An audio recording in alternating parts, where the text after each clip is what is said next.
अस्सलामुअलैकुम। देसी डायरी में खुश आमदीद। पहाड़पुर मवेशी मंडी में आया हूँ। आज आपको रेट मुलायजा करें। ये बछड़ा चेक करें, 2,60,000 रुपये डिमांड। मुंह से खीरा है माशाल्लाह, अच्छी कद काठ में है। ये संडा चेक करें, 4 दांत, 6.5 लाख रुपये डिमांड माशाल्लाह। ये चेक करें जी भी खीरा बछड़ा, 1,55,000 रुपये डिमांड। ये बछड़ी 2 दांत है माशाल्लाह, 1,40,000 रुपये डिमांड है इसकी। ये बछड़ा 2 दांत है माशाल्लाह, इसकी डिमांड है 1,80,000 रुपये। ये चेक करें जी, हमने लिया है, कितने में लिया होगा कमेंट में बताएं। 1,20,000 डिमांड थी। ये चेक करें जी, इसकी 1,35,000 रुपये डिमांड खीरा है।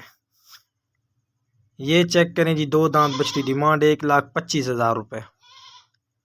उसके बाद ये कट्टा चेक करें, इसकी डिमांड है 1,60,000 रुपये। खीरा है मुँह से अभी। ये चेक करें छोटा बच्चा, इसकी डिमांड 90,000। उसके बाद ये बकरे वाले से मैंने पूछा, इसने बोला 22 का।